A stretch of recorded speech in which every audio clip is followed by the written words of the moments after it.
On any clear night, the moon hangs in the sky, a pale, luminous guardian of the darkness.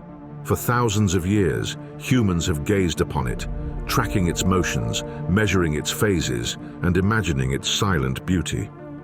We know its familiar features, the smooth lunar seas called Maria, dark plains that stretch like blackened oceans across the lunar surface, the sharp, jagged rims of craters formed by ancient collisions, the soft grey regolith that blankets it like dusted silk.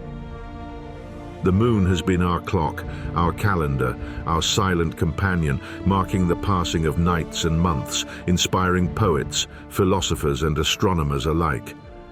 Yet for all our careful observation, for all the probes, landings and photographs, there remains a hemisphere we cannot see from Earth, the far side of the moon.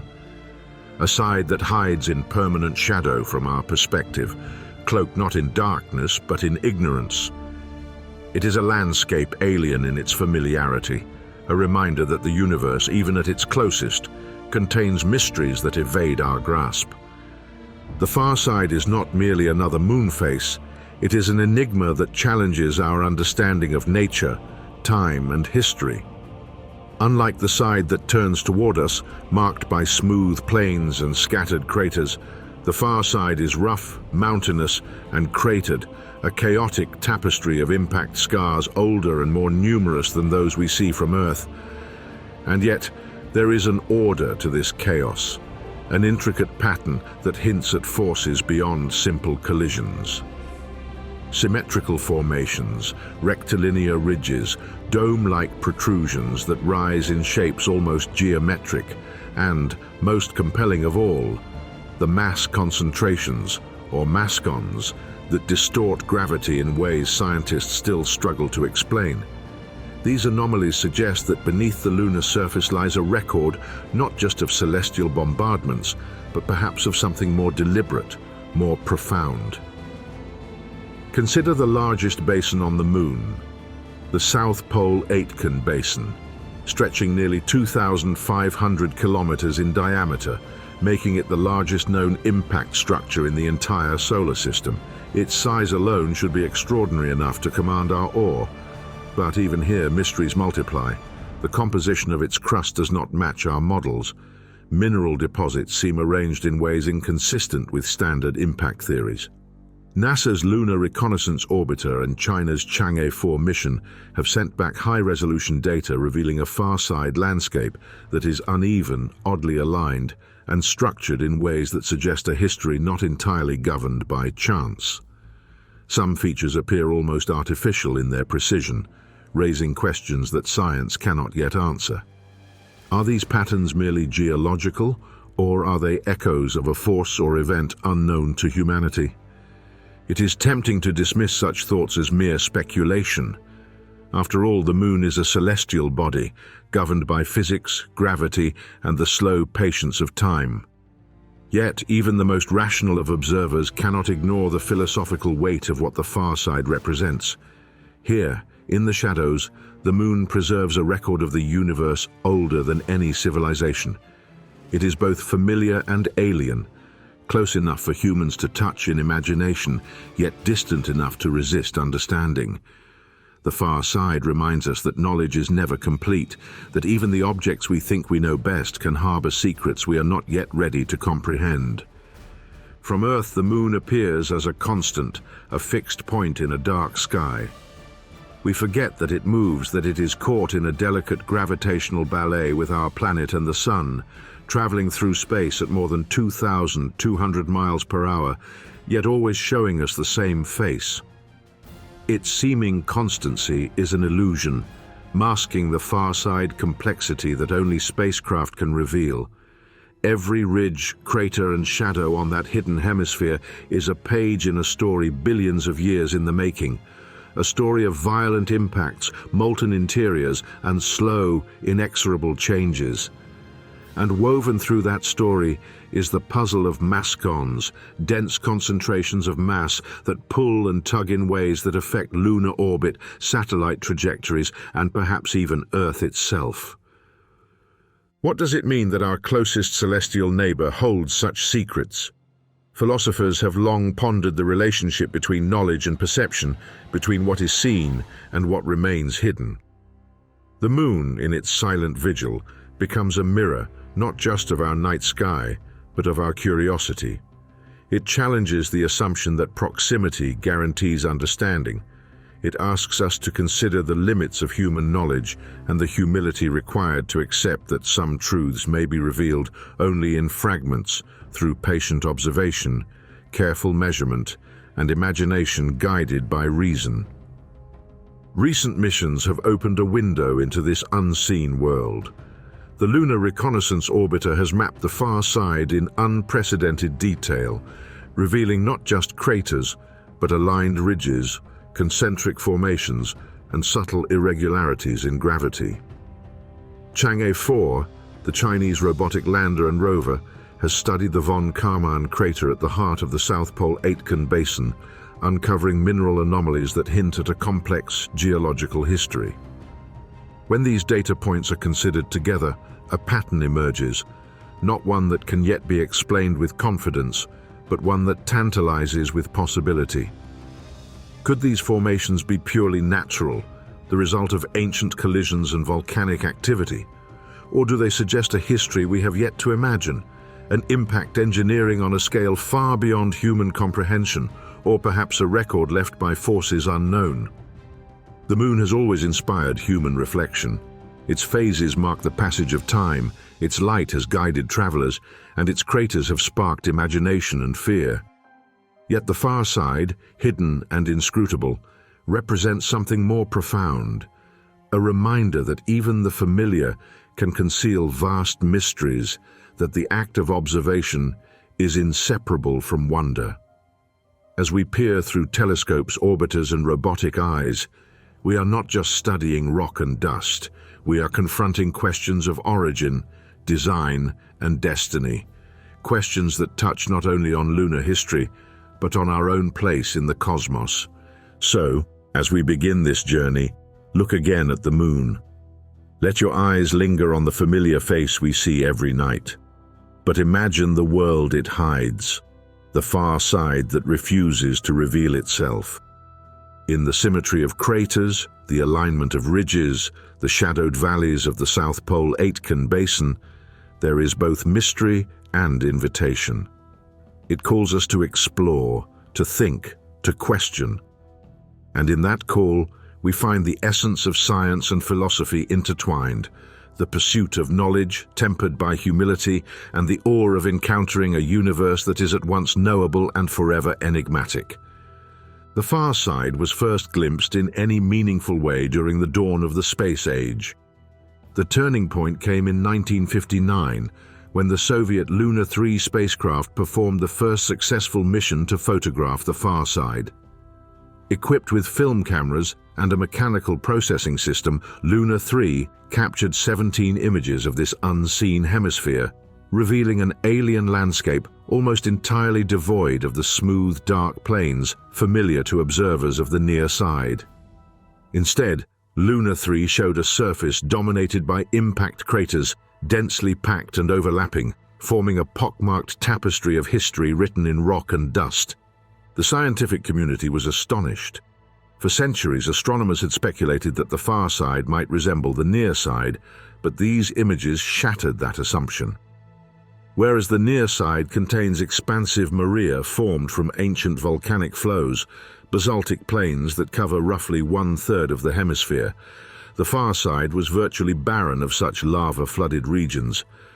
Its highlands were elevated and heavily cratered, leading scientists to begin asking difficult questions about the moon's formation, its thermal evolution, and the asymmetry between its hemispheres. Among the most compelling discoveries of the far side is the South Pole-Aitken basin, an impact structure of staggering proportions. Measuring nearly 2,500 kilometers in diameter and plunging as deep as 13 kilometers, it is the largest, oldest, and deepest known impact basin in the entire solar system. To put this in perspective, the basin stretches roughly from New York to Los Angeles in length, with a depth that could easily swallow Mount Everest multiple times over. Its sheer scale presented a puzzle. How could a single impact create such an immense depression without completely fracturing the Moon? Initial observations suggested that the basin's formation was the result of a colossal asteroid or protoplanet collision early in the solar system's history, roughly 4 billion years ago. Yet even with this framework, the South Pole-Aitken basin posed additional mysteries. Unlike other lunar basins, the composition of its crust is anomalous. Data from the Lunar Prospector mission in the late 1990s and subsequent studies revealed variations in elemental abundances that were unexpected.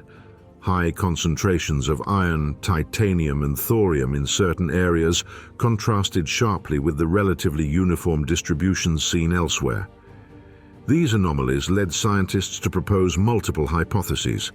Some suggested that the impact excavated mantle material from deep within the Moon, exposing rocks never before seen on the surface. Others speculated that volcanic activity, unique to this region, had modified the basin floor. Still others considered that these elemental variations might hint at processes we do not yet fully understand, a complexity that continues to intrigue planetary geologists today. The far side's discovery also forced a re-evaluation of lunar geology as a whole. The stark asymmetry between near and far sides raised questions about the Moon's internal dynamics. Why did extensive maria form predominantly on the near side, while the far side remained heavily cratered and elevated? Early theories suggested that tidal forces from Earth might have influenced the Moon's crust, thinning it on the near side and allowing magma to erupt more freely, while the far side remained thick and resistant.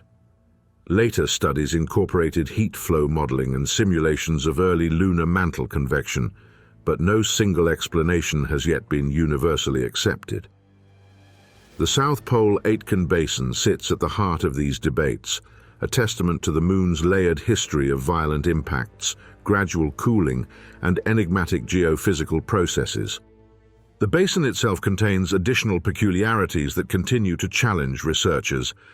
Its floor is relatively flat compared to the surrounding highlands, yet scattered clusters of peaks rise unexpectedly, sometimes forming linear or concentric arrangements that seem almost organized. Radar and spectral imaging from NASA's Lunar Reconnaissance Orbiter, combined with data from China's Chang'e missions, have mapped the basin in unprecedented detail, showing subtle ridges, domes, and fractures. These features suggest a complex interplay of impact dynamics, crustal rebound, and perhaps ancient tectonic adjustments, although the full explanation remains elusive. Historically, the discovery of the far side transformed our understanding not only of the Moon, but of planetary science as a discipline. It forced scientists to confront the limits of observation, to recognize that even the closest celestial neighbor could conceal layers of history invisible to the human eye.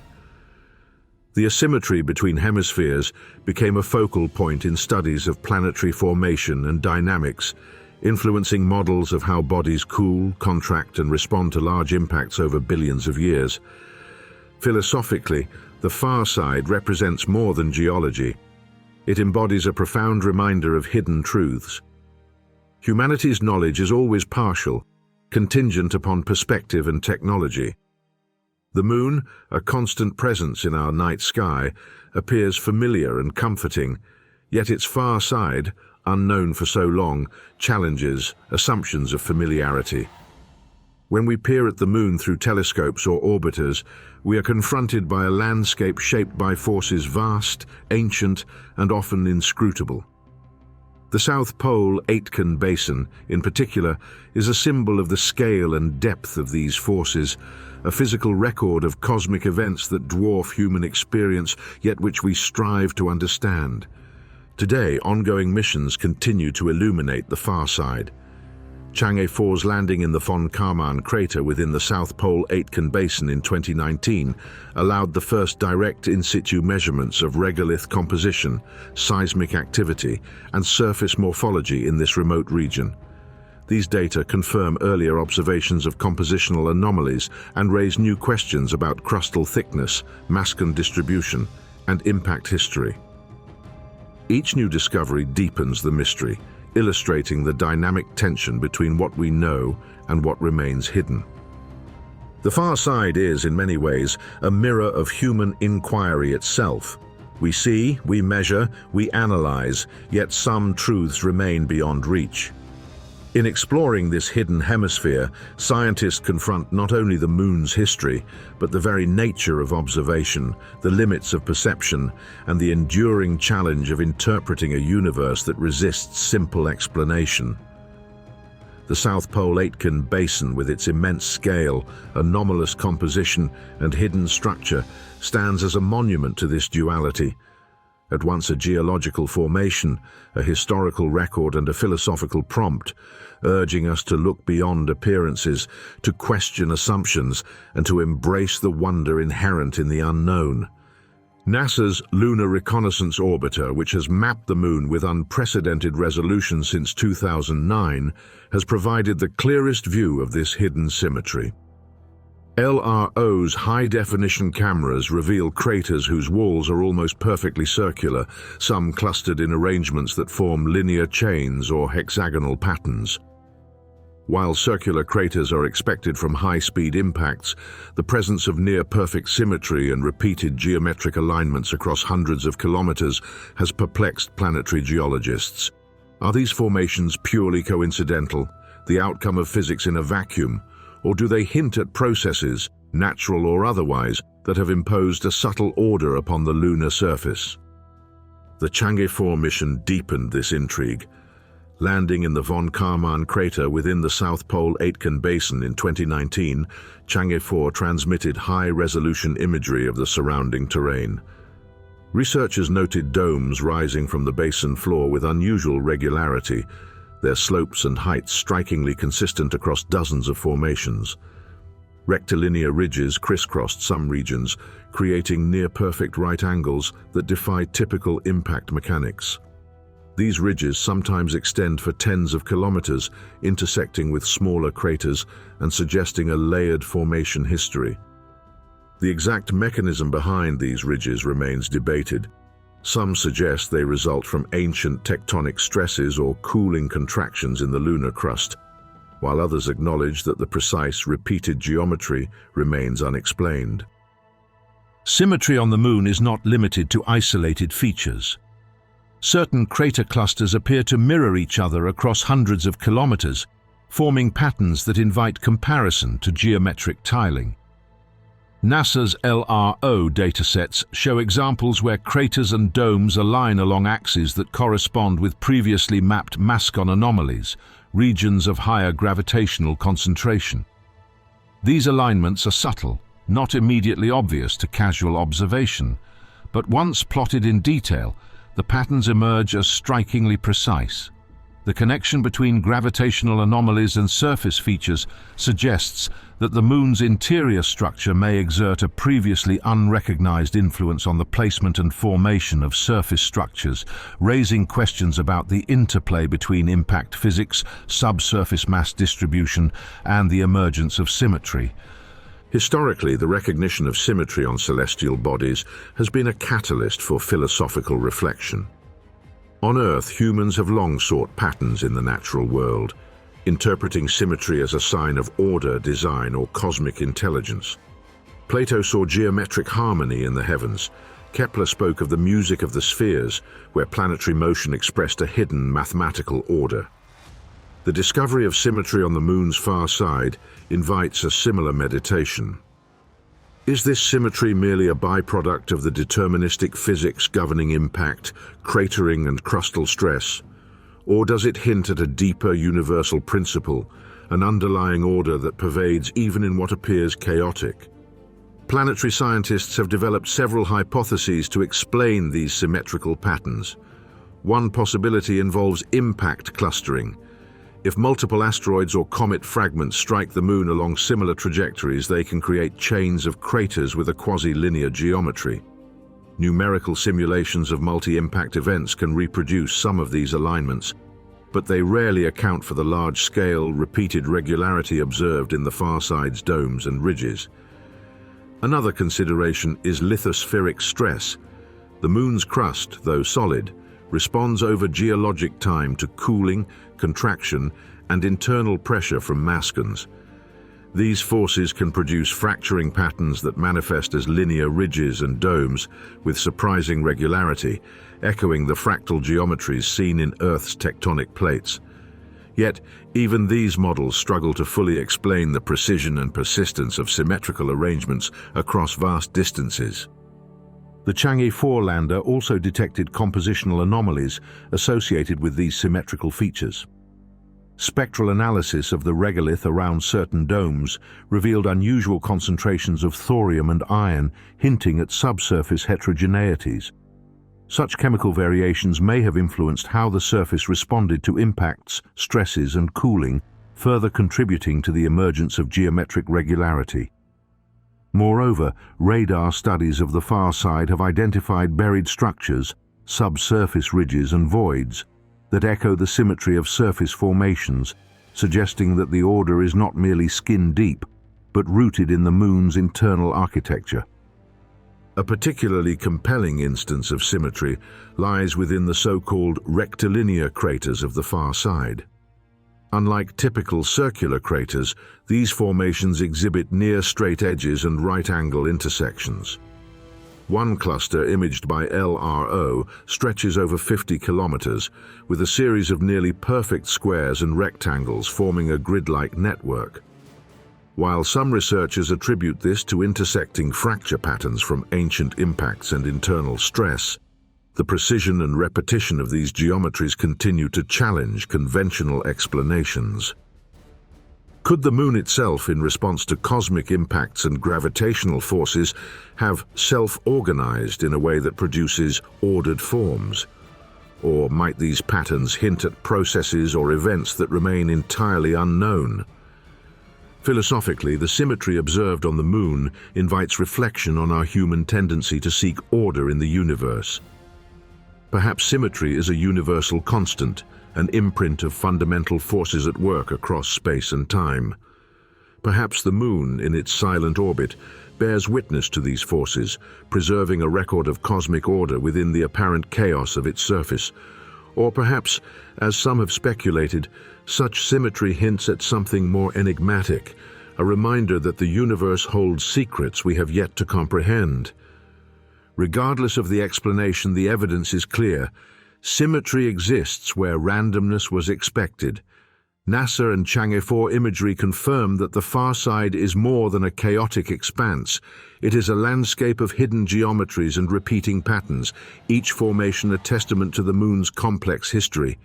The interplay of impacts, crustal stresses, internal mass distribution, and possibly unknown factors has produced a far side that is both scientifically fascinating and philosophically profound. Each ridge, dome, and rectilinear crater challenges us to reconsider the boundaries between chance and order, between natural formation and underlying design. In contemplating these symmetrical features, one might ask, is symmetry merely coincidence or a signature of cosmic order? Imagine the Moon, that silent companion we have watched for millennia, suddenly revealing its invisible heartbeat. Beneath the familiar plains and cratered landscapes lie anomalies that defy the simplicity of its surface, mass concentrations or mascons, dense pockets of material hidden below, subtly tugging on orbiting spacecraft. It was 1968 when NASA researchers Paul M. Mueller and William L. Sjogren first noticed the unusual accelerations of the lunar orbiter missions, signals that suggested the Moon's gravity was far from uniform. The spacecraft seemed to wobble, as if guided by an unseen hand, over regions like Mare Imbrium and Mare Serenitatis. At first, these were just data points, numerical quirks on a Doppler chart. Yet they hinted at something extraordinary.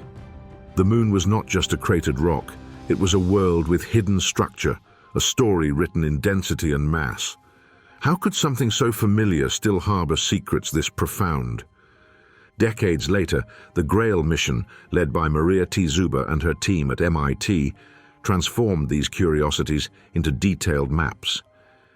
Ebb and Flow, twin spacecraft, circled the Moon, and traced the invisible contours of its gravitational field with unprecedented precision. The results were staggering. Mascons were not mere accidents beneath obvious basins. They were irregular, dispersed, and remarkably precise. J. Meloche from Purdue University explained that the signature patterns of acceleration, central peaks encircled by alternating rings, revealed the Moon's violent adolescence when asteroid impacts met a still hot, partially molten crust. Grail data confirmed that lunar mascons were generated when large asteroids or comets impacted the ancient Moon, Meloche said. Yet even this explanation, grounded in physics, leaves room for wonder. Could the Moon's internal architecture hold more than we currently understand? Are these dense pockets simply remnants of molten differentiation? Or could they hint at a deeper, almost deliberate cosmic pattern hidden beneath layers of dust and rock? Even today, Chang'e 4's recent missions to the far side have added layers to this mystery. Subtle gradients of gravity channel lunar regolith in ways previously undetectable, influencing microtectonic stresses and forming linear ridges and domes that appear almost intentional in their alignment. These are phenomena that classical lunar models could never predict, tiny currents of force quietly sculpting the surface over eons. It is as if the Moon, in its quietude, is guiding the movement of its own dust, a slow-motion choreography invisible to the naked eye. As Laurent Montesi of the University of Maryland has noted, the precise processes that led to the formation of these mass anomalies remain a mystery, reminding us that even with decades of observation, the Moon retains an almost enigmatic intelligence. Historically, researchers like A. Binder and L. L. Hood, working with Doppler tracking data from the 1970s, first hinted that these gravitational quirks were more than mere curiosities.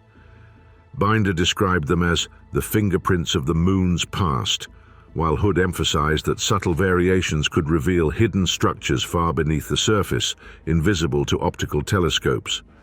Today, we know that these anomalies penetrate kilometers into the crust, suggesting an internal landscape as intricate as the surface we see. Each mascon subtly influences orbiting spacecraft, tiny tugs that engineers must account for.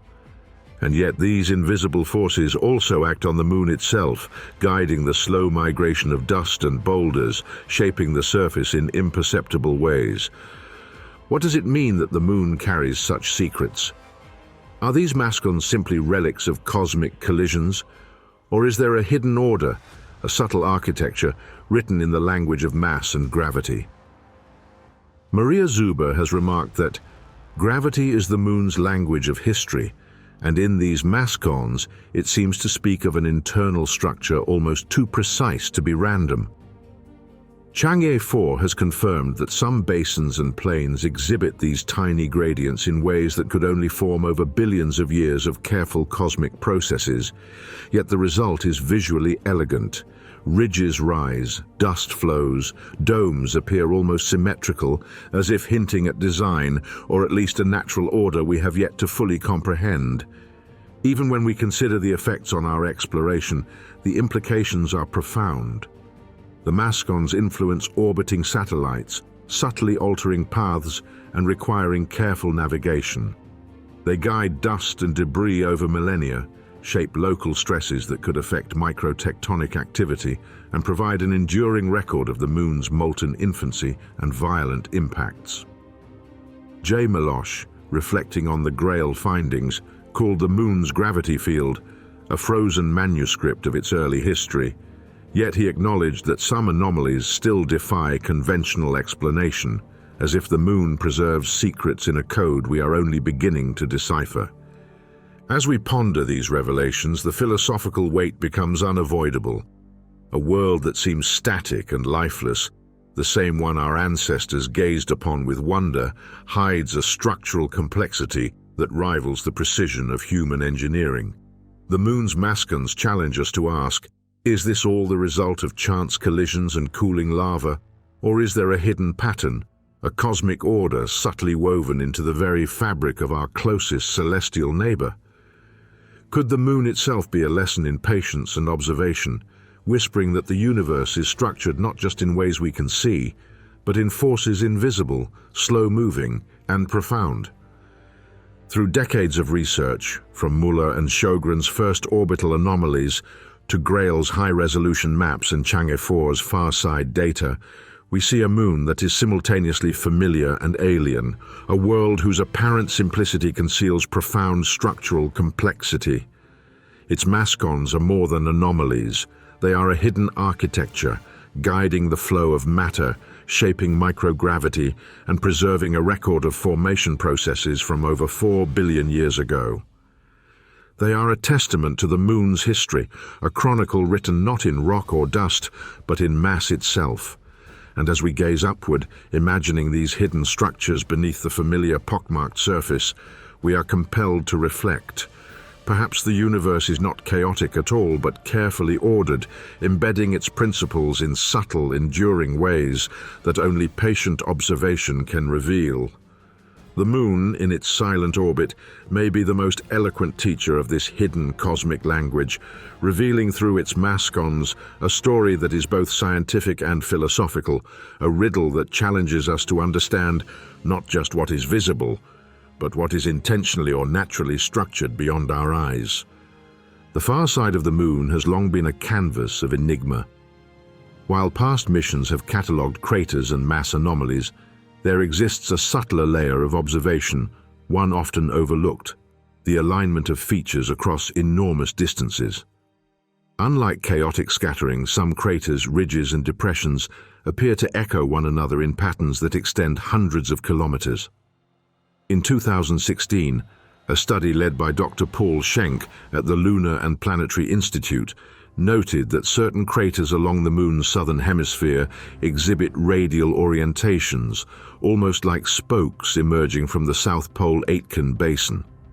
Schenk proposed that these alignments might be the result of secondary impacts, yet the precision of their placement and orientation has provoked debate. How could secondary ejecta produce such extended regularity across basins so far apart? The history of interpreting lunar impacts is filled with instances where observation challenged expectation. In the 1970s, Gerard Kuiper highlighted a curious regularity in crater chains on the far side, and in the decades since, digital elevation models from LRO have revealed rectilinear ridges connecting crater rims in patterns that do not conform to known impact mechanics. For example, the Tsiolkovsky crater complex presents fractures radiating outward in a quasi-symmetrical pattern, which some geologists, including Dr. Jeffrey Andrews Hanna of the Colorado School of Mines, suggest could result from internal stress redistribution following a massive impact.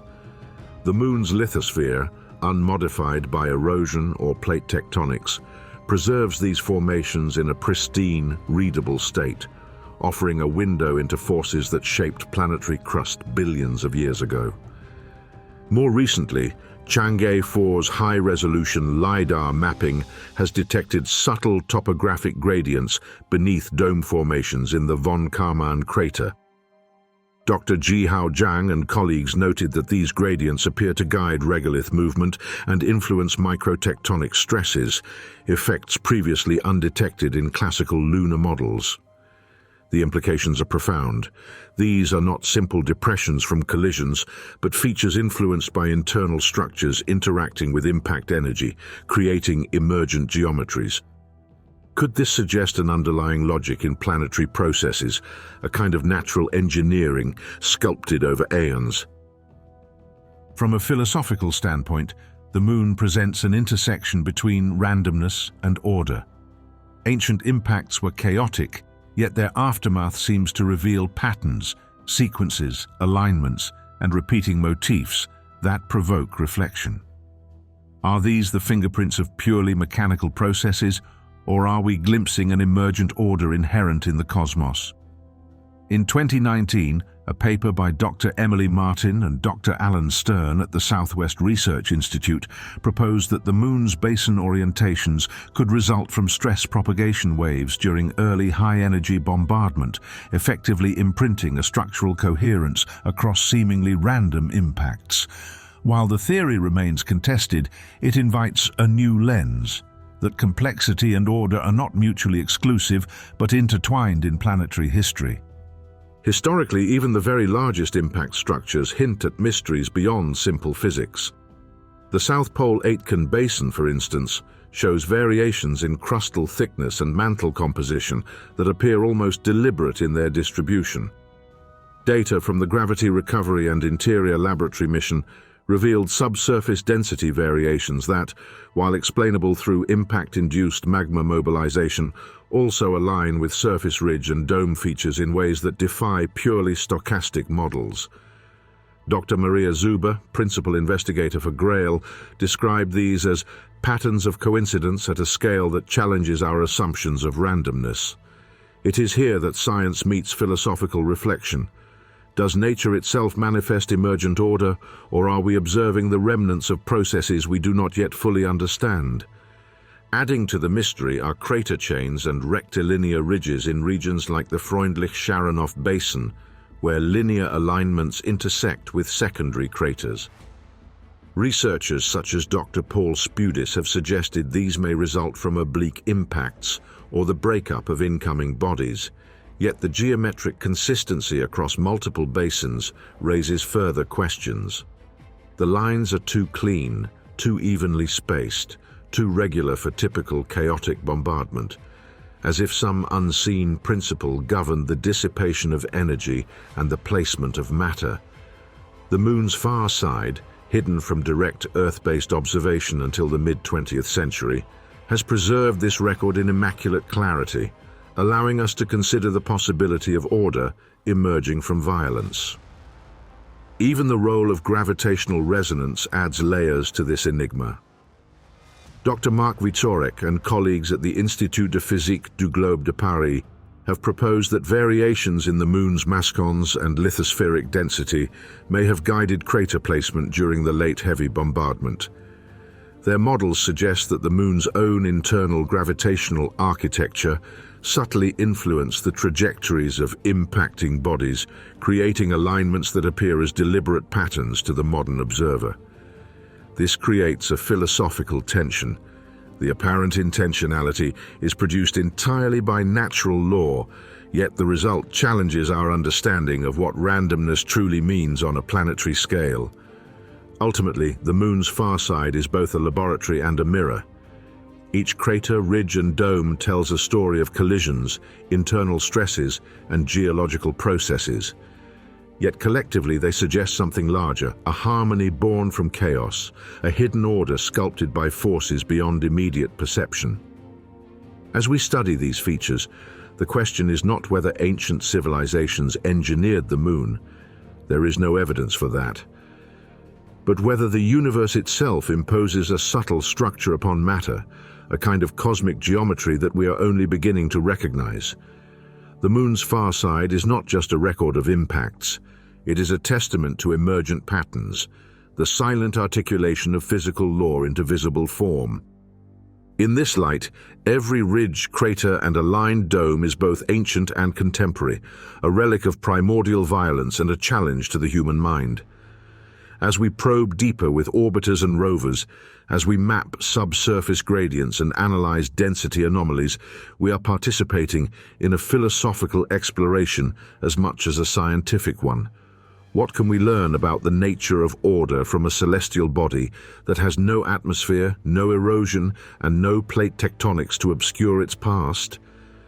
How does the Moon remind us that even in the universe's most violent moments, structure, logic, and beauty can emerge, not through intention, but through the inexorable unfolding of natural law?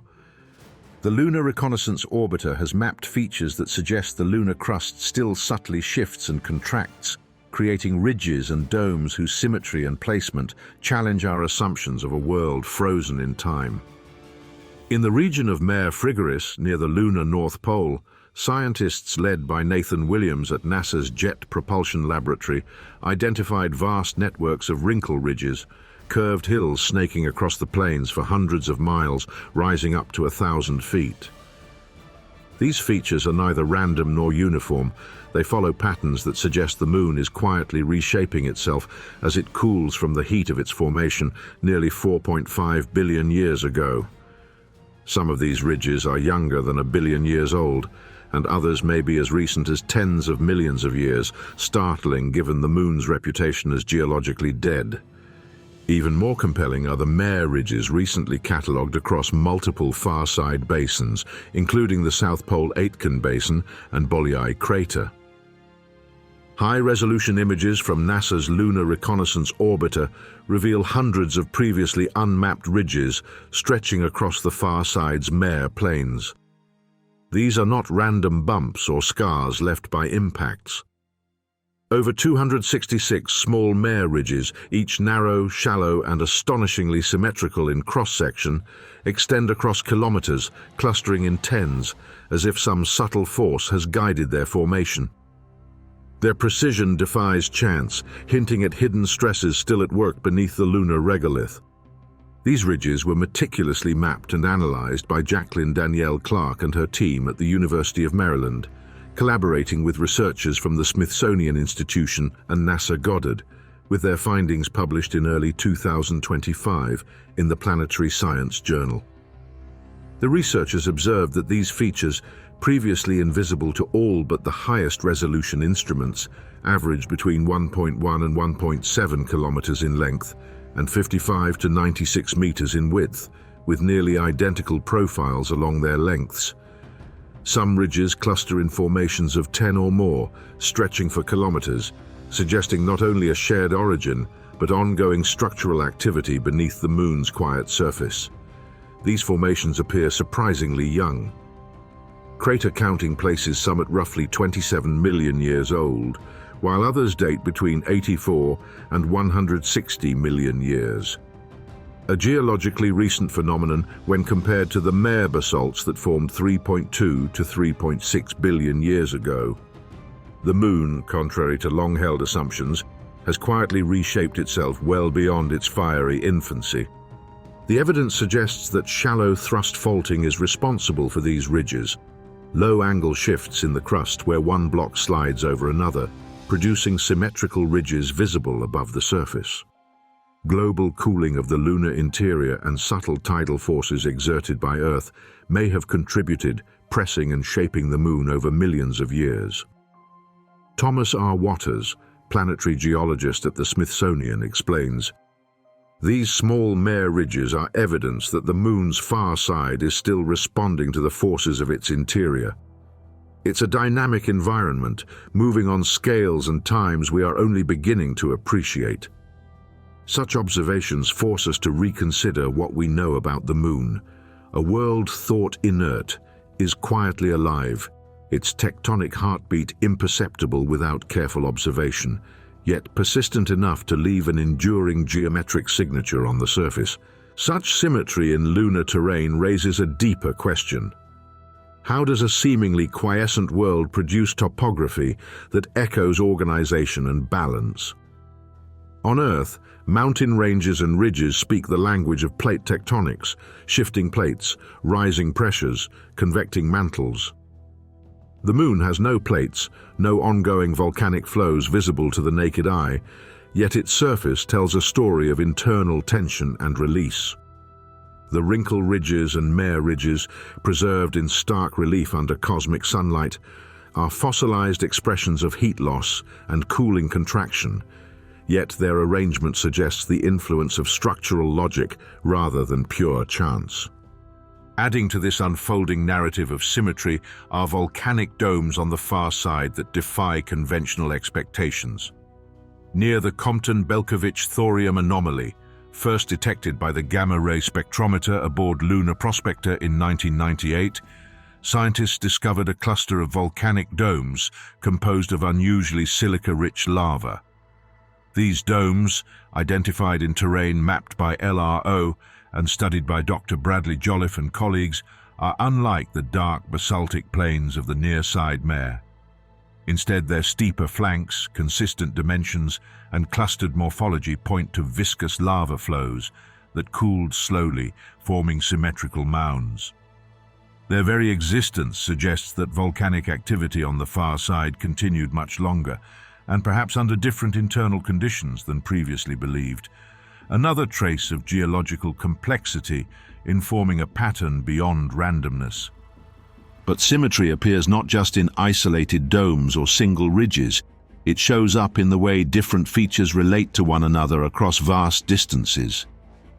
The far side's mare regions, like Mare Ingeni, display swirling patterns of high albedo material that resemble Earth's atmospheric eddies, but lack a clear topographic driver. These spiraling markings, not tied to volcanic constructs or impact ejecta, suggest a distribution of surface materials shaped by forces more subtle than violent collisions, perhaps related to electrostatic movement, regolith flow, or ancient magnetic influences preserved in the lunar crust. In the Apollo Basin on the far side, now the site of the recent Chang'e 6 landing, LRO images reveal wrinkle ridges that cut across ancient basalt flows. These ridges deform and raise the Mare surface, evidence that even 3.1 billion-year-old volcanic sheets were later altered by faulting and contraction.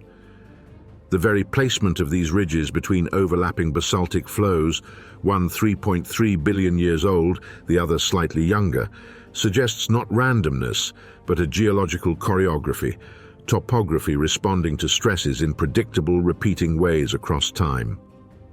Philosophically, this emerging picture challenges long-held assumptions. The Moon was once portrayed as a silent memorial to early solar system chaos, a battered sphere, its story frozen after the last great impacts. Yet in the wrinkle ridges, Mare ridges and domes of the far side, we glimpse a world that has recorded not just collision events, but internal evolution. A world that has responded to its own cooling, contraction and gravitational fields with a set of features that repeat symmetry and pattern. Does this symmetry arise purely from mechanical necessity, from stresses distributing evenly in a shrinking sphere? Or does it hint at a deeper form of planetary logic, one in which structures emerge naturally when a body cools and contracts in a vacuum? Historically, scientists like Eugene Shoemaker and later planetary geologists mapped far-side features without expecting such complexity. Shoemaker's work in the 1970s laid out a geologic map based largely on orbital photos, identifying units and features whose origins were still much in doubt. Modern missions have turned those doubts into rich questions about how symmetry emerges on the lunar surface. The contracted ridges intersect, loop, and repeat like wrinkles on a drying apple, patterns that seem too pervasive to be statistical flukes. Each ridge or dome is a record of stress and relaxation, a signature of the Moon's slow breath. There are places where symmetry feels almost intentional, where the mind naturally searches for meaning. But this is where scientific rigor must remain our compass. These features must be interpreted with care, grounded in physics and observation rather than projection. The symmetrical ridges might emerge because a cooling sphere under uniform conditions will naturally form regular patterns of contraction, just as drying clay forms polygonal cracks. The domes of Compton-Belkovich might reflect consistent magma viscosity and cooling rates rather than unique internal design. Yet even if these patterns arise from natural laws, the Moon teaches us something profound. Order can arise out of chaos without conscious intent. The universe, in its physical laws, may impart structure wherever matter and force interact over deep time. This leads us to philosophical reflection. If symmetry and pattern can arise naturally on the Moon, a world without life, weather, or flowing water, what does that suggest about pattern and order in the wider cosmos?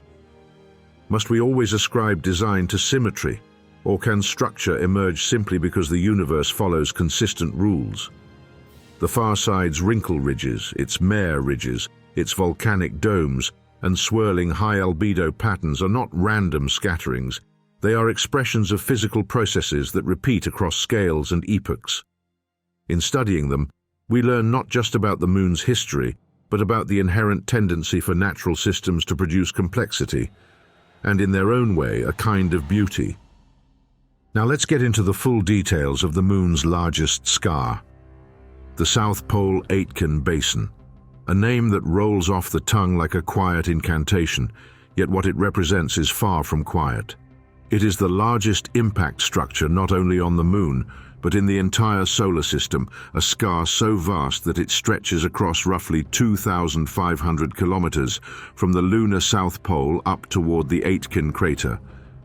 Its depths plunge nearly 10 kilometers below the surrounding highlands, making it one of the deepest depressions in the inner solar system. Imagine a crater that could swallow continents, a void that dwarfs almost every other surface feature on any rocky world we know. And yet, this immense scar is barely visible to the naked eye from Earth, hidden on the Moon's far side, always turned away from our gaze. It is a place that teases both our imagination and our scientific rigor. What could have wrought such devastation, and what secrets lie in the rocks at its floor? The basin is ancient, forming around 4 billion years ago during the tumultuous era when the solar system was still young, chaotic and violent. In that primordial time, collisions of enormous celestial bodies were common, and the Moon, like Earth, was bombarded incessantly. But the South Pole-Aitken Basin is unique, both in scale and in the story it tells.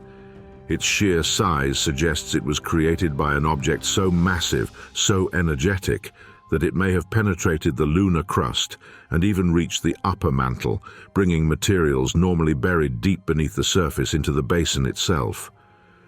This is a rare opportunity in planetary science, a natural excavation that exposes the hidden interior of a world we thought we knew.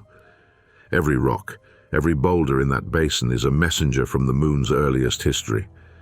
High-resolution data from missions over decades, from Clementine to Lunar Prospector and the Lunar Reconnaissance Orbiter, have revealed that the basin's composition is not what one might expect. The floor is richer in iron, titanium and thorium than the surrounding highlands, suggesting material drawn up from below the crust. Spectral imaging shows extensive amounts of pyroxenes, both clinopyroxene and orthopyroxene, mafic minerals that contrast sharply with the anorthositic rocks dominating the Moon's far side highlands. These compositional anomalies are puzzles to scientists. Were they excavated directly from the deep crust, or do they represent material that was already anomalous before the impact? And what of the creep-rich regions, the reservoirs of potassium, rare earth elements and phosphorus that appear scattered across the basin floor? These enrichments hint at heat and differentiation in the Moon's earliest molten phases, a record of geological processes preserved through billions of years of cold and quiet. Some researchers argue that these anomalies point to multiple episodes of impact or internal reshaping, a narrative more complex than a single catastrophic strike. Gravity data has added another layer of intrigue. NASA's Grail mission revealed massive subsurface anomalies beneath the SPA basin, dense regions hundreds of kilometers across. These mass concentrations, some weighing more than 10 to the 18th kilograms, defy simple explanation. Some scientists, like Peter B. James, suggest that these dense regions could be remnants of the original impactor itself, the metallic core or fragments left embedded in the Moon's crust. Others argue that the anomalies are simply displaced mantle material, compressed and preserved by the sheer energy of the collision. Regardless of their origin, they are not uniform. Grail's measurements showed density variations of about 150 kilograms per cubic meter over the basin's interior, sharp contrasts that imply the crust was fractured, warped, and reshaped in ways traditional lunar models cannot fully account for. Magnetic anomalies further complicate the picture. Some areas near the basin's northern rim register slight magnetic fields, whispers of processes long extinct, yet their source remains uncertain. Was it the impactor itself carrying residual magnetism, or were these fields generated by turbulent flows of molten rock beneath the surface, frozen in time as the basin cooled? Even the smallest magnetic signature becomes a testament to events of unimaginable violence, the echoes of an epoch when the Moon's surface was molten and alive, not the quiet, cratered rock we walk across today. Recent studies have added nuance to these interpretations. A 2025 analysis of samples from the Chang'e 6 mission revealed that the basin's impact melt contains creep-like lithologies, suggesting that material from the Moon's radioactive rich crust was reworked in the event. The ages of these melts, roughly 4.16 billion years, indicate that the South Pole-Aitken basin may not be the product of a single isolated collision, but rather a layered history of impacts, with multiple events contributing to the basin's current form. Such complexity challenges our intuition. A single scar might be easy to explain, but overlapping interacting events hint at a far more dynamic and tumultuous early moon than we had imagined. The Moon, often depicted as static and silent, was once a cauldron of cosmic activity, and the SPA basin is the signature of that ancient chaos. Even the impact dynamics themselves provoke new questions. Models simulating the basin's formation indicate the original impactor may have approached from the lunar north, striking at an angle that excavated material unevenly and created asymmetries we still observe today. This could explain why the creep-rich ejecta appears concentrated in particular regions rather than evenly spread across the basin floor. The collision would have generated a melt sheet hundreds of kilometers wide, potentially triggering mantle convection and redistributing dense materials toward the Moon's near side. Such effects might even account for the stark contrast between the Maria-laden near side and the heavily cratered far side, a planetary-scale asymmetry that has puzzled lunar scientists for decades. The philosophical questions arise naturally from these data. How much of the Moon's current appearance is the product of random cosmic violence, and how much reflects underlying processes that are ordered, even if subtly, within the chaos? Could the irregularities in the SPA basin's floor, its mass concentrations, its compositional anomalies, be whispering of principles in planetary formation that we have yet to comprehend?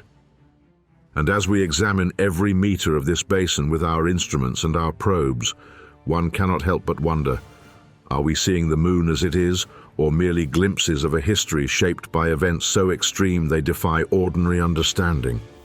The scale alone invites awe. The basin is wide enough to contain the entire United States, yet its floor is uneven, fractured, and marked by an array of smaller craters, ridges, and pits, each bearing the fingerprints of impacts past.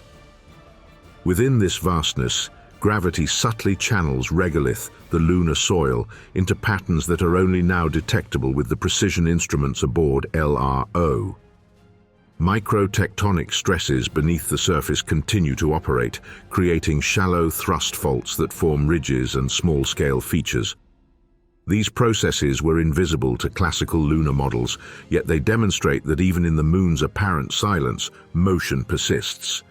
The Moon, often romanticized as a still, eternal witness to Earth's history, is in fact a record of continuous, though slow, internal dynamics. Scientific debate continues unabated. Some researchers still favor the simplicity of a single, massive impact forming the basin, arguing that the distribution of melt, ejecta, and anomalies can be explained by one extraordinary event. Others favor a multi-impact scenario, pointing to sample ages, chemical variations, and structural heterogeneities that suggest successive impacts and later reworking. Even our best instruments, our most careful models, cannot yet resolve these interpretations definitively. Each piece of evidence raises as many questions as it answers, inviting us to look closer, to measure more precisely, and to consider the Moon in ways that challenge long-held assumptions. As we gaze at the Moon from Earth, the South Pole-Aitken basin reminds us of how much remains hidden, even in our nearest celestial neighbor.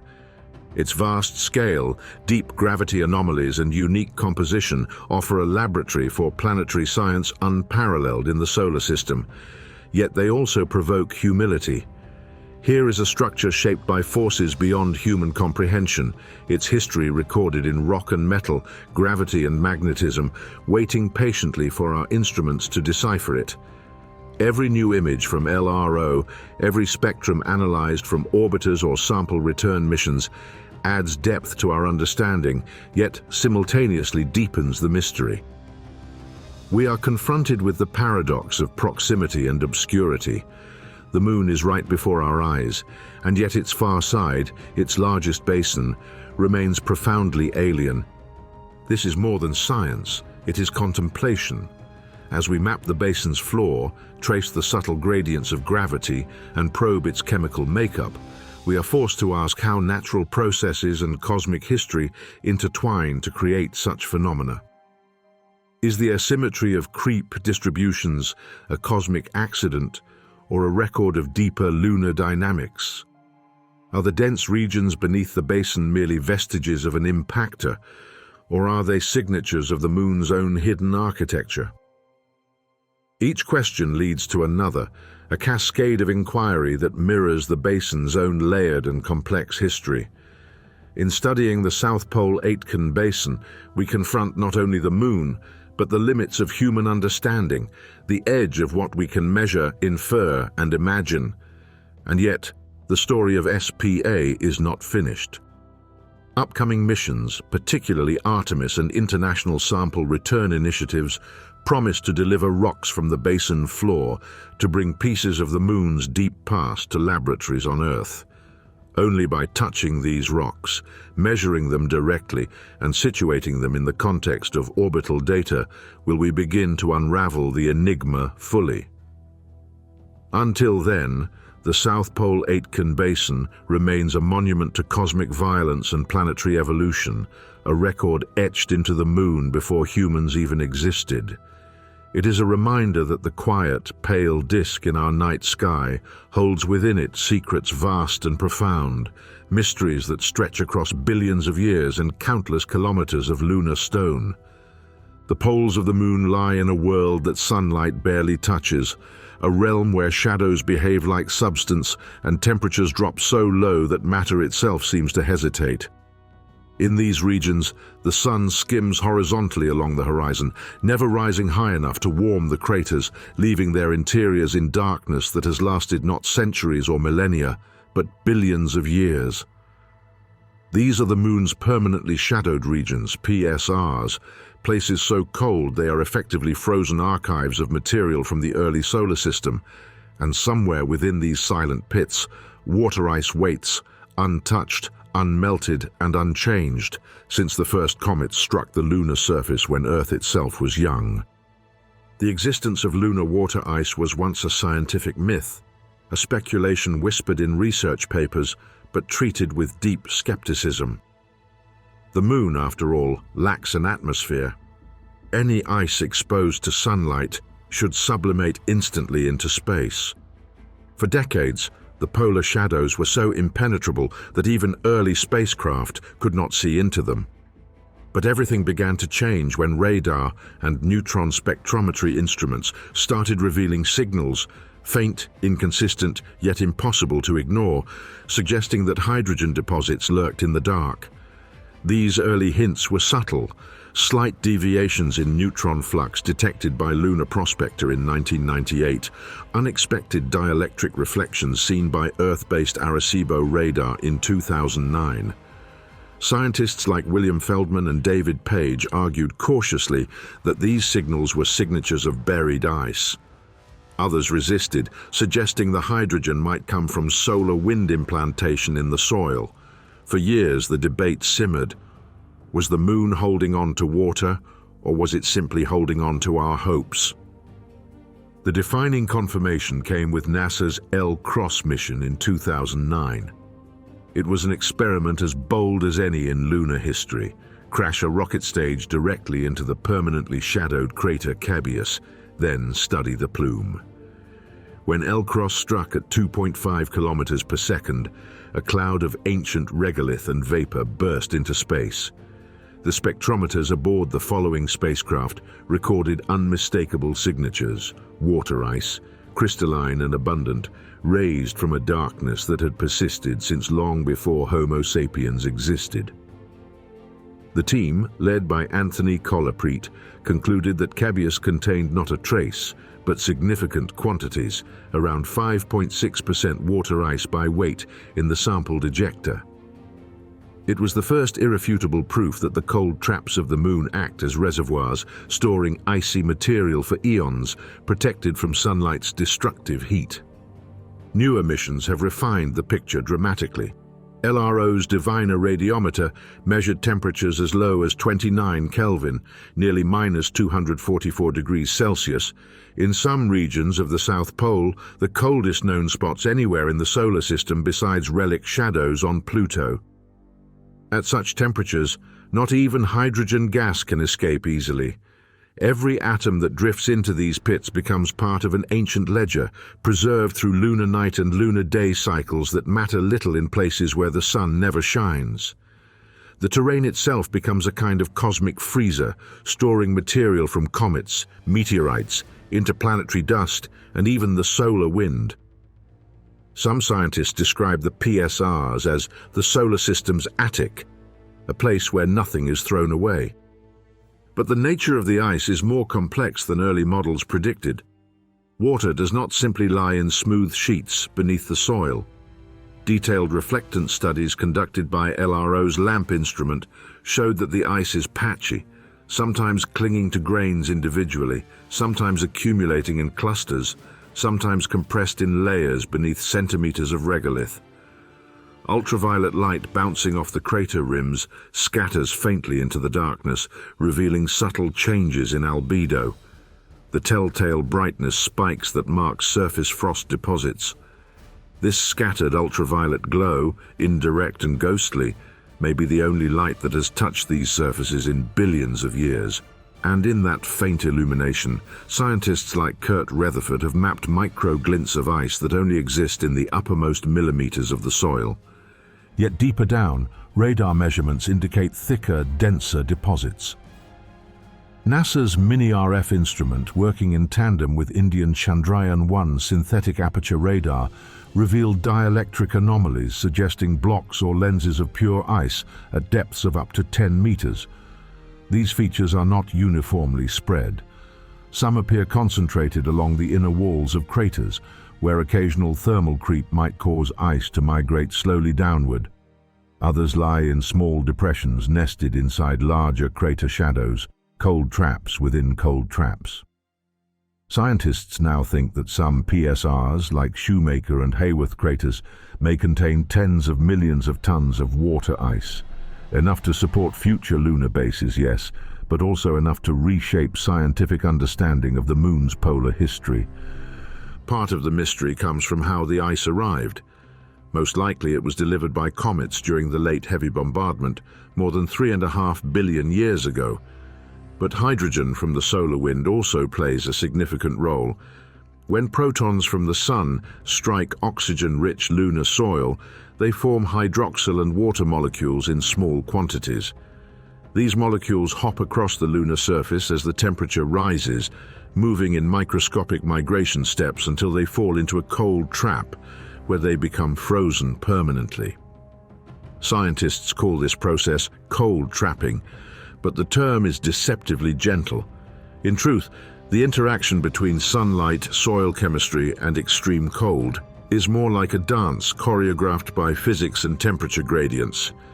Every molecule becomes a traveler, pulling itself through a landscape of heat and shadow until the coldest regions end the journey forever. But there is another layer to this mystery. New thermal models, published in early 2024 by a team led by planetary scientist Norbert Schurghofer, suggest that subsurface ice could survive even in areas that experience occasional sunlight, provided the layers lie deep enough to avoid the heat. These stable subsurface reservoirs may exist kilometers away from the PSRs, hiding beneath sunlit soil that appears bone dry. If confirmed, this would mean the Moon's water system is more extensive than previously assumed, not confined to the deepest holes, but spread through vast underground networks shaped by ancient impacts, differentiation processes, and regolith mixing. Meanwhile, the far-side polar region adds its own enigma. Chang'e 4's neutron detector, operating on the far side for years, has picked up hydrogen signatures that appear unexpectedly strong at mid-latitudes, far from conventional cold traps. This challenges the classical model entirely. Either the far side retains water differently, or past geological events buried ice beneath ejecta layers thicker than those found on the near side. Chinese researchers from the National Astronomical Observatories propose that billions of years of micrometeorite bombardment may have churned the far side regolith more vigorously, mixing ice downward into stable strata insulated from surface heating. Even stranger are the ultra-cold micro-pockets recently identified in 2023 to 2024 LRO Diviner reanalysis. These are regions no larger than a few meters across, located not inside major craters but along gentle slopes and crater rims. Because of unusual topographic alignment, these micro-pockets remain in shadow longer than their surroundings, allowing frost to accumulate transiently before sublimating away.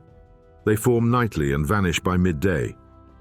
While temporary, they are evidence that the Moon is not just storing ancient water.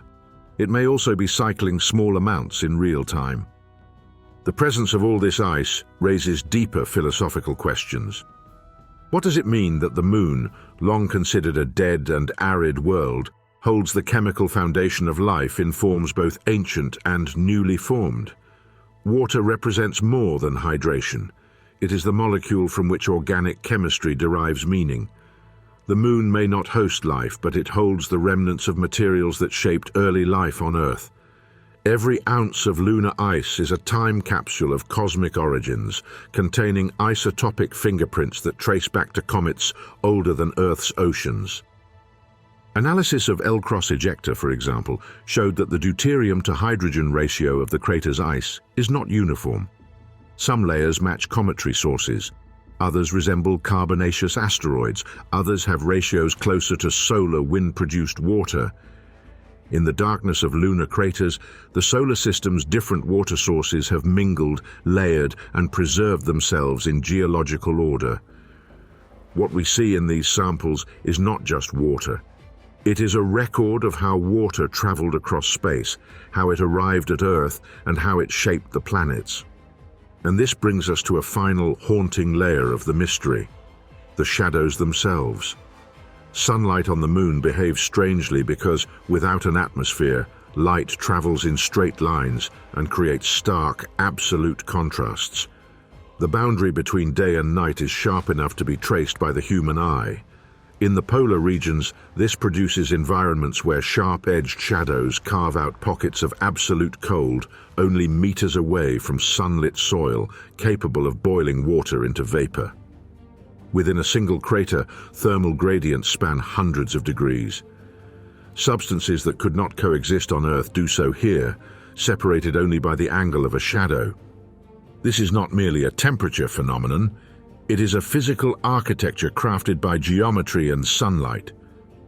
Scientists studying scattered photon behavior have found that even the faintest indirect illumination, a handful of ultraviolet photons bouncing off crater rims, is enough to affect the frost layers. They brighten, dull, sublimate, and refreeze in patterns so subtle that only instruments sensitive to single photon interactions can detect them. These dances of light and darkness carve micro-landscapes that shift over time in ways invisible to human eyes but measurable to orbiters. What secrets lie frozen in these shadows? Not just water. There may be trapped volatiles like methane, carbon dioxide, ammonia, and even noble gases deposited from ancient comet tails. There could be pre-solar grains, unchanged since before the sun formed, preserved in cold traps deeper than any excavated by L-cross. The PSRs are one of the last untouched chemical environments in the inner solar system, a place where matter has remained in stasis for billions of years, immune to erosion, weather, plate tectonics, or biological contamination. The Moon's poles hold a mirror to cosmic time. Frozen in their depths is the biography of the solar system, stored molecule by molecule, waiting for the instruments of Artemis, Chang'e 7, and future sample return missions to extract it. And as we prepare to descend into these cold pits, to drill, to melt, to analyze, we are confronted with the realization that we are not merely harvesting resources. We are disturbing the oldest freezer in existence, awakening material that has not seen light since the planets were still forming. Here, in these frozen shadows, the moon invites us to contemplate not just what survives in extreme cold, but what truths emerge when the universe falls silent and preserves its memories in ice. If the moon had a heartbeat, it would be found not in quakes or molten rock, but in motion, the endless, silent dance of gravity. Even in apparent stillness, systems of force twist and shape the lunar surface and lunar orbit, whispering of unseen engines at work. Earth's moon is often described as inert, a relic of ancient violence, a cratered sphere fixed in the sky. Yet beneath its placid visage is a system of cosmic tensions so profound that they affect the way the moon spins, wobbles, recedes, and even how the smallest pebble of regolith moves across its surface. Here, on the stage of the moon's far side, we find evidence that silence in space carries weight not only in mass, but in dynamic motion. The moon does not orbit Earth in a perfect, unchanging circle. Its path is perturbed by the uneven distribution of mass within it. These perturbations manifest as what scientists call librations, slight oscillations in the moon's orientation that make it nod and sway in its orbit. From Earth, we see only one face of the moon, but if we could step back and watch the system from afar, we would witness the moon's axis tracing a slow, subtle dance, orchestrated by gravity's hidden choreography. Gravitational anomalies on the moon do not exist in isolation. Every second, the moon is pulled and pushed by forces from Earth and the Sun. The gravitational field of Earth tugs on the near side more strongly than on the far side, a differential force we call tidal stress. This is the same force that raises the oceans on Earth, creating ebb and flow. But on the moon, which lacks oceans, tidal forces manifest as minute distortions in the solid rock itself. Seismometers left by Apollo astronauts recorded moonquakes, not of volcanic origin, but caused by the bending and flexing of the crust under tidal forces. The moon's rocky body creaks under the pull of Earth's gravity, much as a hardwood floor creaks under weight, and these creaks echo into regions of shadow and light alike. The sun, too, plays a part. Solar gravity exerts its own influence, tugging at the Earth-Moon system in a continuous, dynamic interplay. At times, the Sun, Earth, and Moon align in a straight line during new and full moons, and the gravitational effects reinforce one another. These alignments give rise to spring tides, the highest and lowest ocean tides on Earth. Here in space, the same alignments subtly influence the gravitational potential within the Earth-Moon system, altering the Moon's orbital eccentricity and the rate at which it drifts away from Earth. Yes, the Moon is drifting. Precise laser-ranging measurements, begun during Apollo and continued to the present, show that the Moon recedes from Earth at a rate of about 3.8 centimeters per year. Every year, the Earth's closest companion moves a little farther away. This is not random, it is the result of tidal friction, the same force that raises tides on Earth, which in turn slows Earth's rotation. The angular momentum lost by Earth must go somewhere, and it goes into pushing the Moon outward. Over hundreds of millions of years, this process has lengthened Earth's day and altered the system's dynamics.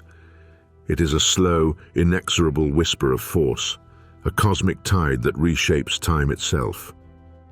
But the story grows richer still when we consider how mascons and tidal stresses interact.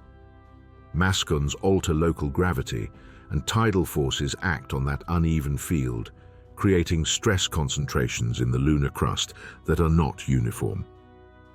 Some areas, particularly on the far side, are subject to gravitational tension that may encourage microtectonic movement, tiny slips and shifts in the crust that we have begun to measure only within the last decade. Temperature extremes exacerbate these forces. The Moon's surface bakes in the sunlight, reaching temperatures above 120 degrees Celsius, and plummets into cryogenic cold in the shadows, well below minus 180 degrees Celsius. These thermal stresses, in combination with gravitational distortions, create a complex dance of force within the lunar lithosphere.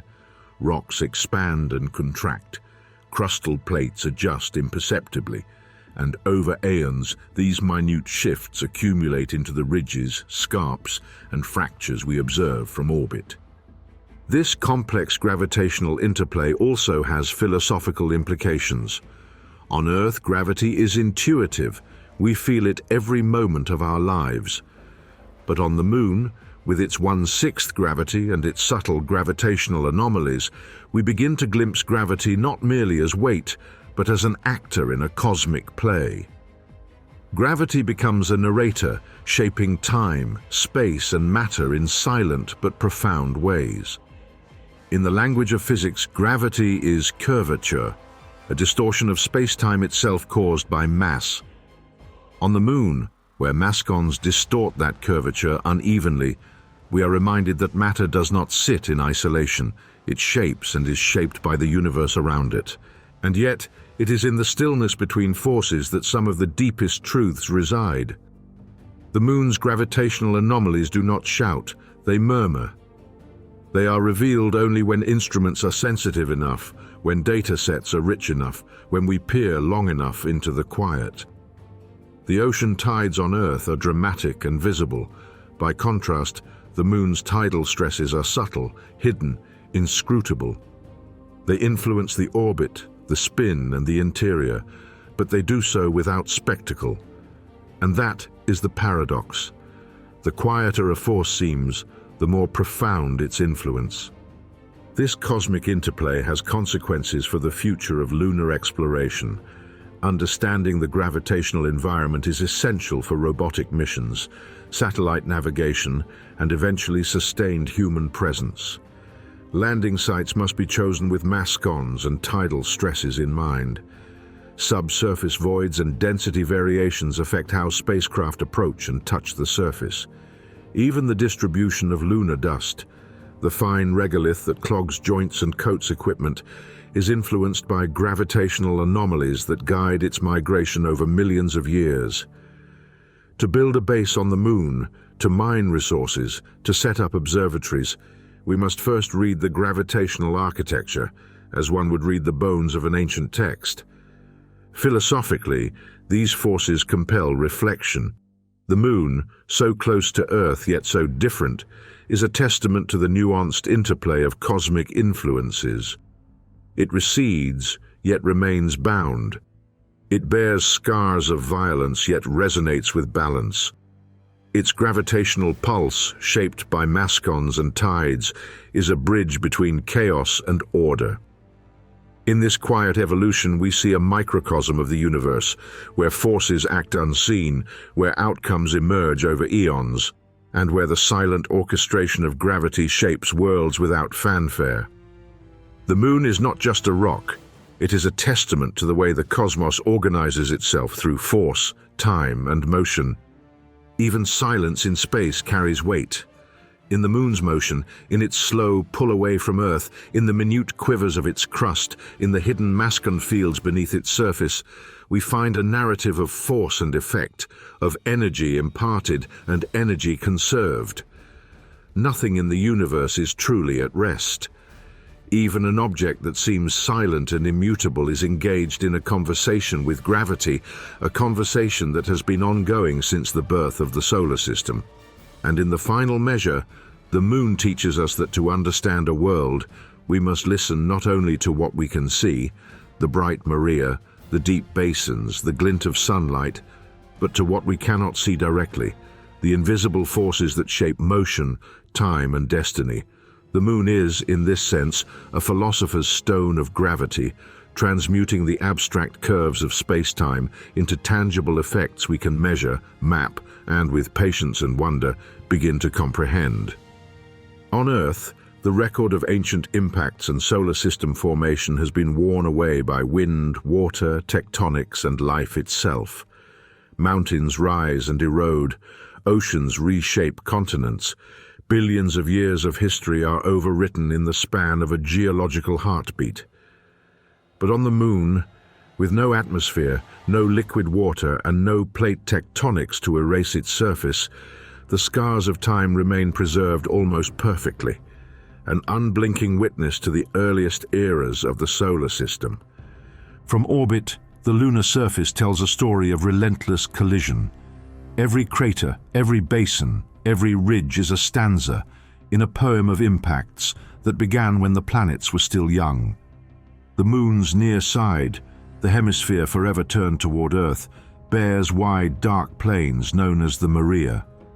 These vast basaltic lava flows filled large basins after massive impacts early in lunar history. They are dramatic, familiar and beautiful, but they are also relatively recent chapters in the Moon's story, formed between about 3.8 and 3.1 billion years ago. These flows buried older chronicles beneath them, like a layer of ink obscuring the earliest pages of a manuscript. Contrast this with the far side, hidden from earthbound eyes until the dawn of the space age. When the Soviet Luna 3 spacecraft first photographed the far side in 1959, scientists were astonished. The surface was a rugged highland wilderness, thick with craters and relatively free of the smooth maria that dominate the near side. What that meant in geological terms was profound. The far side constitutes one of the best preserved records of early solar system impacts, unmasked by the volcanic resurfacing that erased so much of the ancient record on the near side. In this way, the Moon functions as a cosmic archive, a record keeper that stubbornly refuses to forget. It is not just the age of the terrain that matters, but the fidelity of its preservation. On Earth, impact craters older than a few 100 million years are rare and highly modified. On the Moon's far side, craters more than 4 billion years old remain visible with nearly pristine morphology. Their rims stand sharp, their ejecta blankets remain crisp, and their central peaks rise untouched. These features are frozen in time, embedded in a regolith that accumulates slowly over eons, layer by layer, preserving the sequence of impacts like the rings of a tree record seasons of growth. NASA's Lunar Reconnaissance Orbiter has mapped these features in unprecedented detail, revealing crater superposition, subtle stratigraphy, and fragments of ejecta from overlapping events. In some regions, scientists have identified secondary crater chains and impact clusters that reveal information about the angle, velocity, and direction of ancient impactors, data that Earth has long since obliterated. Each of these features is not merely a scar, but a chapter in a story that stretches back to the chaotic first few 100 million years of the solar system's existence. Yet even with all this preserved detail, there is still information the Moon seems to withhold. NASA's scientists speak openly about the limits of current lunar geology. The record is deep, but it is not complete.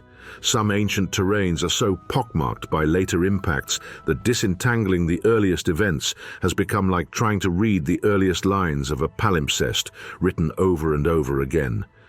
In effect, the Moon's archive is layered, overwritten, and in places scrambled, echoing the very chaos it records.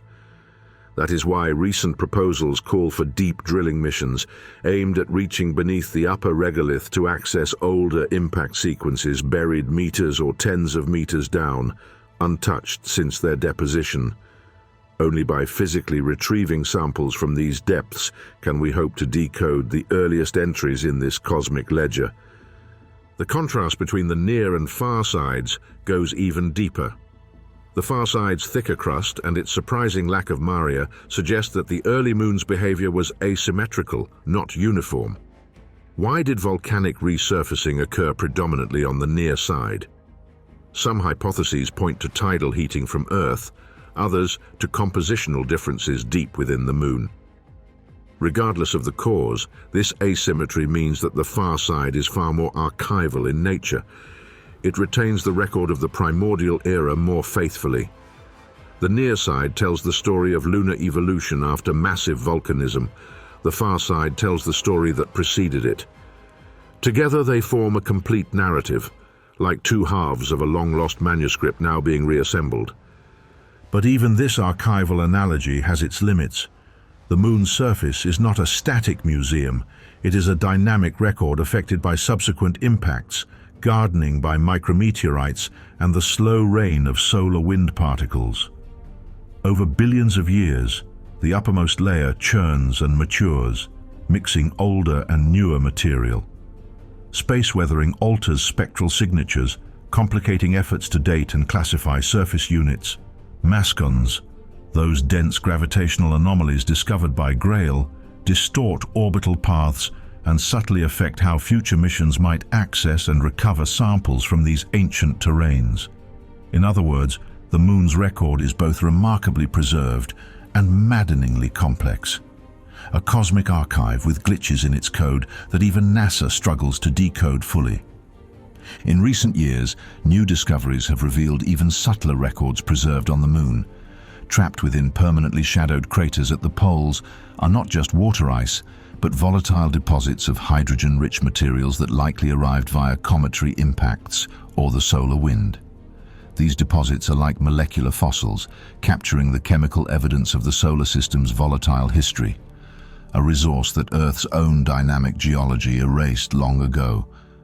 The isotopic ratios preserved in this ice could tell us whether Earth's water was delivered by comets or asteroids, a question that remains unsettled among planetary scientists.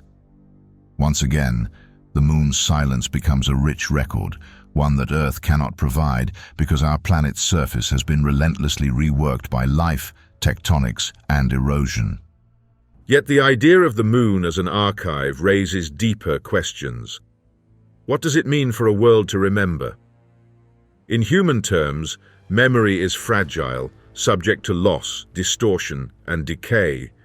Yet in the vacuum of space, on a world without weather or plate tectonics, memory can be extraordinarily resilient.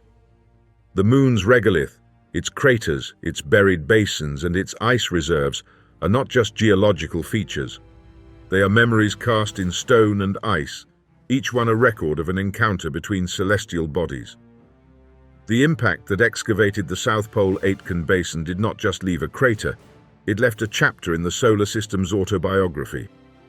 The water ice hidden in polar shadows is not just frozen molecules, it is a chemical diary of cometary delivery and solar wind interaction.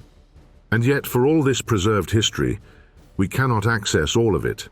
There are gaps, uncertainties, and ambiguities. Some ancient impacts left no clear signature because they were overwritten by later events.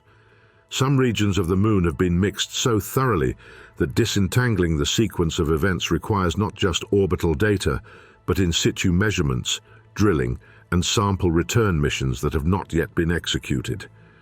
In this sense, the Moon's archive is both vast and incomplete, a reminder that even the most enduring records are subject to loss and decay over time. The philosophical implications are profound. The Moon reminds us that memory, time, and existence are intertwined. The geological record preserved on an airless world stretches back nearly to the origins of the solar system, a timeline Earth simply cannot match due to its dynamic surface. Yet even here, the record is imperfect, layered with complexity and obscured by subsequent events. Does the universe itself have a memory?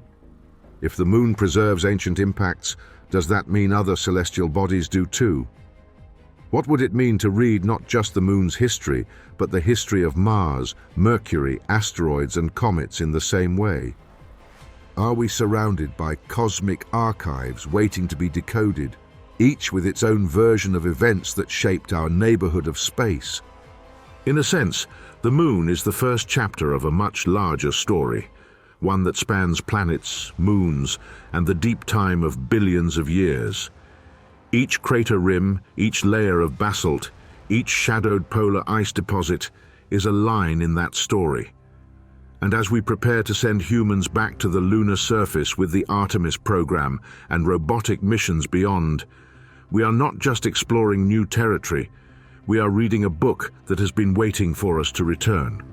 We must approach with humility, respecting that this archive is ancient and incomplete, that the record it preserves is both precious and fragile. Perhaps the Moon is more than a mirror. It's a puzzle.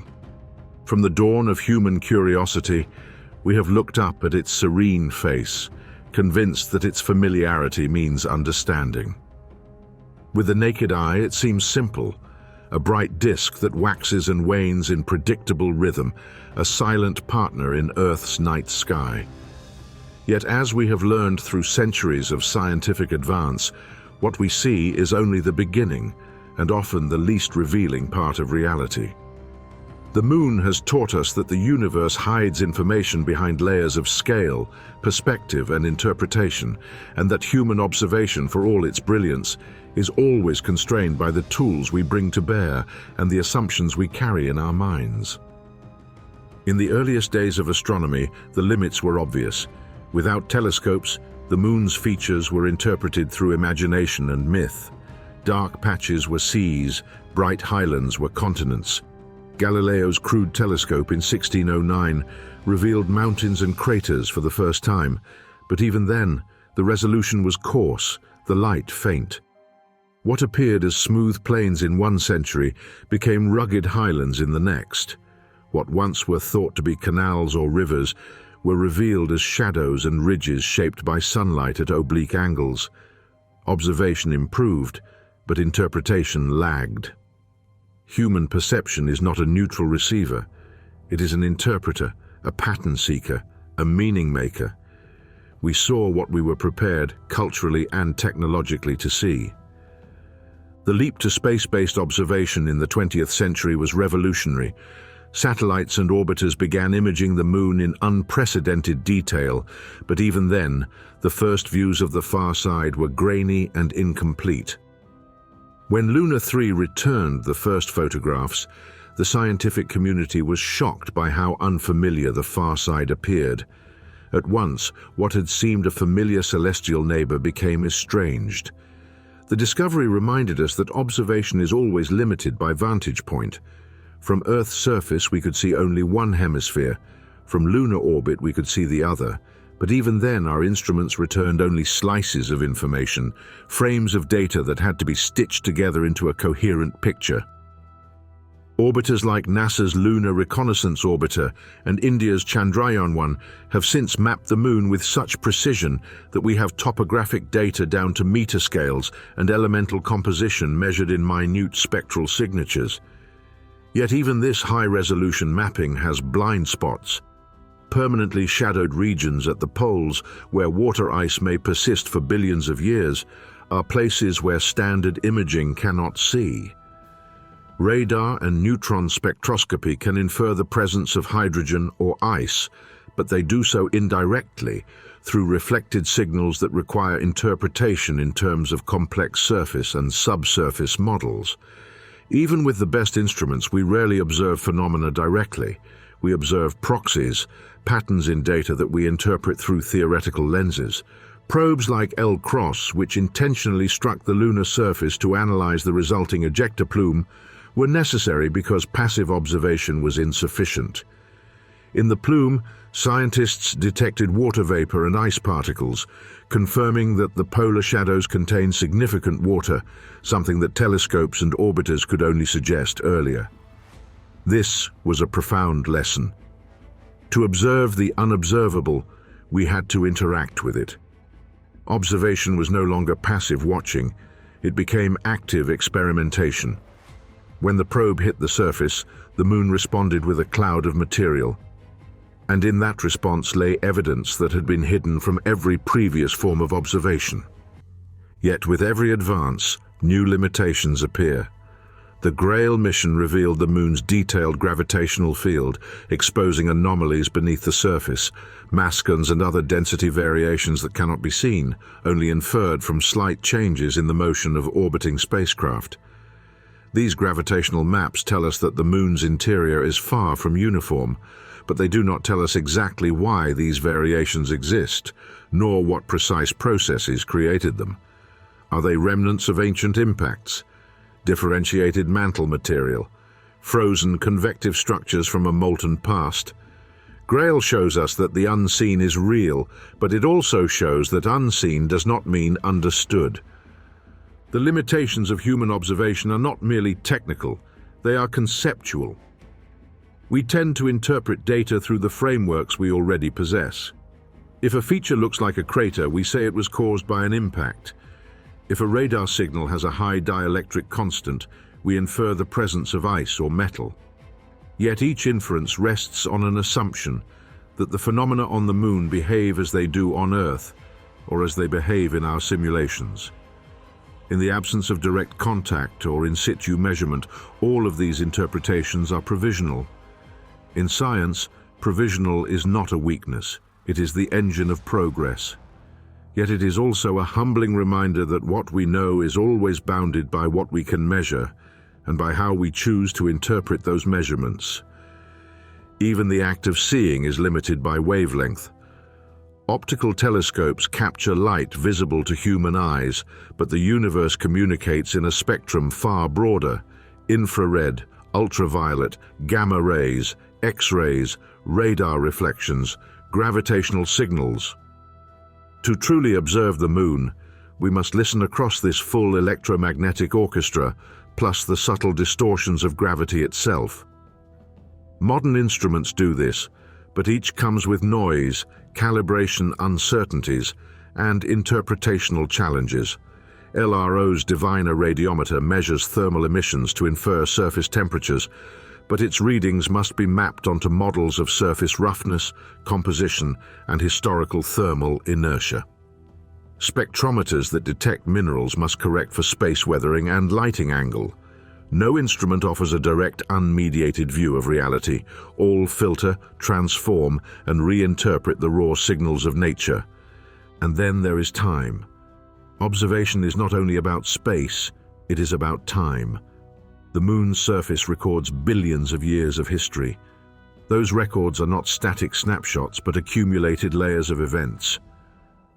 Craters overlap, ejecta blankets settle, regolith matures, and subtle geological processes alter the appearance of features. To read these layers, scientists employ crater counting, a statistical method that estimates ages based on crater density. But this too has uncertainties and assumptions. A region with few craters could be young, or it could be a basin resurfaced by ancient lava flows. A heavily cratered region might be old, or it might simply lie in a high-impact flux zone. Time, like light, shapes what we observe, and interpretation depends on understanding not just where a feature is, but when it formed. In this context, the Moon becomes a mirror not of itself, but of the limits of human perception. We have learned to see far more than our ancestors ever imagined, yet we must remain aware that every instrument, telescope, orbiter, probe, is a translator, not an oracle. It renders the physical world into a language we can parse, but it also hides as much as it reveals. Perhaps the Moon is more than a mirror. Perhaps it is a puzzle, designed not to be solved once and for all, but to challenge us continually, to push us toward new ways of observing, interpreting, and wondering. This mystery becomes even more poignant when we contemplate the Moon as an early archive of solar system history.